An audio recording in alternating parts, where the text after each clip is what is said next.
Yes. Mr. Jobs, you're a bright and influential man. Here it comes. It's sad and clear that on several counts you've discussed, you don't know what you're talking about. I would like, for example, for you to express in clear terms how, say, Java, in any of its incarnations, addresses the ideas embodied in OpenDoc. And when you're finished with that, perhaps you could tell us what you personally have been doing for the last 7 years.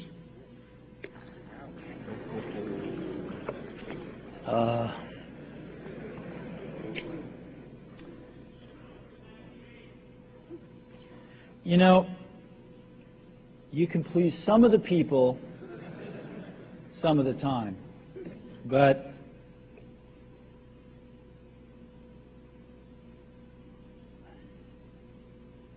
one of the hardest things when you're trying to affect change is that people like this gentleman are right in some areas. I'm sure that there are some things OpenDoc does, probably even more that I'm not familiar with, that nothing else out there does. And I'm sure that you can make some demos, maybe a small commercial app that demonstrates those things. The hardest thing is, how does that fit in to a cohesive, larger vision that's going to allow you to sell $8 billion, $10 billion of product a year? And one of the things I've always found is that you've got to start with the customer experience and work backwards to the technology. You can't start with the technology and try to figure out where you're going to try to sell it. And I've made this mistake probably more than anybody else in this room. And I've got the scar tissue to prove it. And I know that it's the case. And as we have tried to come up with a strategy and a vision for Apple, it started with what incredible benefits can we give to the customer? Where can we take the customer?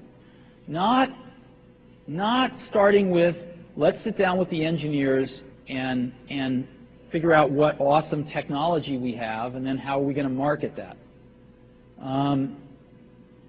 And I think that's the right path to take. I remember with the laser writer, we built the world's first small laser printers, you know, and there was awesome technology in that box. We had the first Canon cheap laser printing engine in the world, in the United States here at Apple. We had a very wonderful printer controller that we designed. We had Adobe's PostScript software in there. We had AppleTalk in there. Just awesome technology in the box. And I remember seeing the first printout come out of it and just picking it up and looking at it and thinking, you know, we can sell this.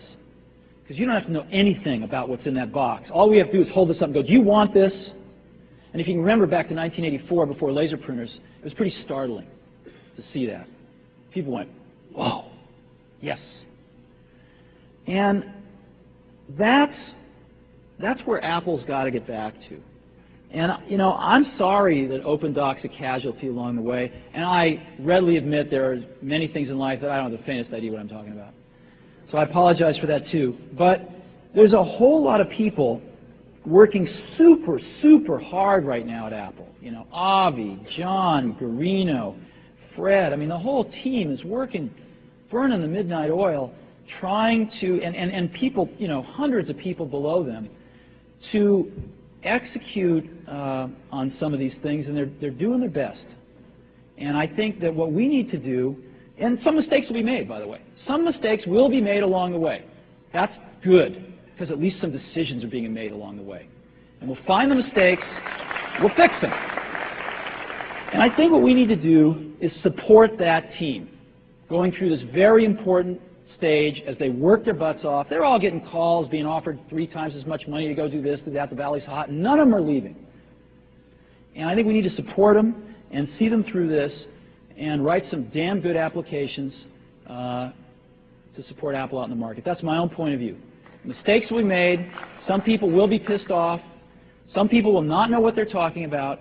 But I think it is so much better than where things were not very long ago. And I think we're going to get there.